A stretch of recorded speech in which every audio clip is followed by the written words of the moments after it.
मंजूलाल cabinet ने सरकारी कर्मचारियों की वेतन विसंगति को दूर करने को लेकर बनी खेमराज कमेटी की सिफारिशों का अनुमोदन कर दिया है, लेकिन इसे सार्वजनिक और लागू करने को लेकर स्थिति स्पष्ट नहीं की गई है।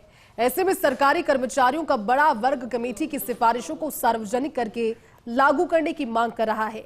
ये खास रिपोर्ट आप देखिए। भजनलाल सरकार ने 1 सितंबर 2024 को सरकारी कर्मचारियों की वेतन विसंगति दूर करने को लेकर बनी कमेटी की रिपोर्ट लागू करने की बजट घोषणा की थी। इसके बाद से ही कर्मियों के मन में दशकों पुरानी वेतन विसंगति दूर होने की आस जगी। 30 नवंबर को भजनलाल कैबिनेट की बैठक में खेमराज कमेटी की सिफारिशें अनुमोदित तो कर दी गयी, लेकिन ना तो इन्हें सार्वजनिक किया गया और ना ही लागू करने के समय को लेकर स्थिति स्पष्ट की गई है। इनमें पशु परिचर लेवल 1 से लेवल 3 करने का प्रस्ताव है, सहायक कर्मचारी के लेवल 1 से लेवल 2 करने का प्रस्ताव है, जमादार से L1 से L3 करने का प्रस्ताव है, PHED में मीटर रीडर को लेवल 4 से लेवल 5 करने का प्रस्ताव है, चिकित्सा में LHV को एक लेवल ऊपर करने का प्रस्ताव है, पैरामेडिकल में नेत्र सहायक डेंटल टेक्नीशियन की 1 ग्रेड पे बढ़ोतरी या विसंगति दूर करने का प्रस्ताव है, सर्किट हाउस के सभी कैडरों को फायदा दिलाने की कोशिश, आयुर्वेद के प्रवक्ता या प्रोफेसर की ग्रेड पे में बढ़ोतरी का प्रस्ताव है, ICDS में सहायक निदेशक और अतिरिक्त निदेशक के पद बढ़ाने का प्रस्ताव। ये है प्रमुख मांगे। वहीं कर्मचारी खेमराज कमेटी की रिपोर्ट सार्वजनिक करके लागू करने की मांग कर रहे हैं। सामंत कमेटी की भी सिफारिशों को उजागर करके लागू करने की मांग, ठेका प्रथा बंद करके सरकारी कंपनी का गठन किया जाए और इन कर्मियों को इस कंपनी के कर्मी बनाकर उन्हें जरूरी सुविधाएं दी जाएं। संविदा कर्मियों को या तो नियमित करने की मांग, आंगनबाड़ी कर्मियों, जनता जल कर्मियों को वैसे ही नियमित करने की मांग जिस तरह से पूर्व में अस्थायी कर्मियों को नियमित किया गया था। चयनित वेतनमान ACP का लाभ 9, 18, 27 वर्ष के स्थान पर 8, 16, 24, 32 वर्ष पर पदोन्नति पद के समान देने की मांग। ग्रामीण कर्मचारियों को ग्रामीण भत्ता देने की मांग। Rajasthan contractual hiring to civil post rules 2022 बनाएं, लेकिन इसकी विसंगति दूर नहीं की है। इसके मुताबिक कर्मचारी नियमित कर्मचारियों के बजाय कॉन्ट्रैक्चुअल नियमित कर्मचारियों के रूप में अलग से पहचाने जाएंगे और उनके वेतनमानों में भी नियमित कर्मचारियों की तुलना में काफी भिन्नता होगी। विभिन्न संवर्गों के पदनाम परिवर्तन सहित उनके सेवा नियम बनाने की मांग। सचिवालय में AS, PA, PS कैडर अलग करने संबंधी नियम संशोधन के अनुमोदन की मांग है। सामंत कमेटी राजस्थान सिविल सेवा पुनरीक्षक वेतन नियम 2017 को लागू करने के बाद राज्य कर्मचारी संघों से वेतन विसंगति और वेतन सुधार संबंधी ज्ञापन समय समय पर राज्य सरकार को प्राप्त होते रहे हैं।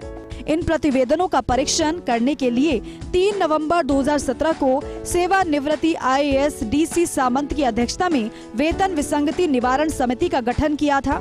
इस समिति ने 5 अगस्त 2019 को राज्य सरकार को अपनी सिफारिश रिपोर्ट प्रस्तुत की। ये रिपोर्ट राज्य सरकार में परीक्षणाधीन है। सामंत कमेटी ने कर्मचारी संगठनों के प्रतिनिधियों से कई दौर की बैठकें कर अपनी रिपोर्ट प्रस्तुत की थी। खेमराज कमेटी इसी तरह कर्मचारियों की वेतन विसंगति व वेतन सुधार को लेकर पूर्ववर्ती गहलोत सरकार ने 5 अगस्त 2021 को सेवानिवृत्ति IAS खेमराज चौधरी की अध्यक्षता में कर्मचारी वेतन विसंगति परीक्षण समिति का गठन किया। समिति ने विभिन्न कर्मचारी संगठनों विभागों से वेतन विसंगति और वेतन सुधार के संबंध में प्रस्तुत ज्ञापनों सहित अन्य मांगों का परीक्षण किया। समिति ने 30 दिसंबर 2022 को अपनी रिपोर्ट राज्य सरकार को प्रस्तुत कर दी। इस रिपोर्ट की सिफारिशों को भजनलाल कैबिनेट ने 30 नवंबर 2024 को अनुमोदित किया। क्या है विसंगतियां? कर्मचारियों के अनुसार वेतन विसंगति में सबसे मुख्य है कि एक ही भर्ती प्रक्रिया में चयनित होते हैं, लेकिन वेतन और पदोन्नति में विसंगति है। सचिवालय में 4200 और सचिवालय के बाहर चयनित कर्मचारियों को 3600 वेतन श्रृंखला मिलती है। इसी तरह केंद्र और राज्य कर्मचारियों के वेतन को लेकर दोहरी प्रक्रिया बनी हुई है। गहलोत सरकार में हालांकि ACP संबंधी घोषणा से मामूली राहत मिली, लेकिन इससे मूल समस्या दूर नहीं हुई। बजट में 1 सितंबर से वेतन विसंगति परीक्षण समिति को लागू करने की घोषणा की थी।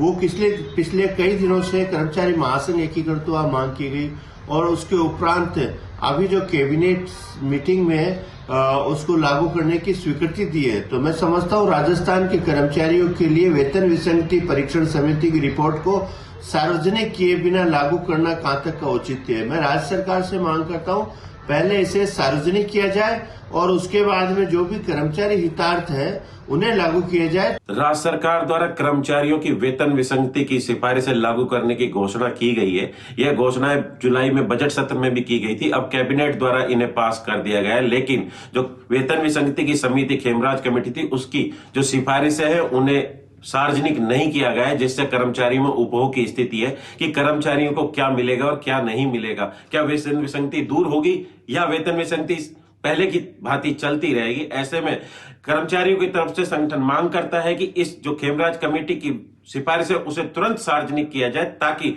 उन्हें विभागों में लागू कराने में हमें आसानी हो। उधर कैबिनेट अनुमोदन के बाद अब राज्यपाल के अनुमोदन और फिर खेमराज कमेटी रिपोर्ट को सार्वजनिक करके लागू किया जा सकता है।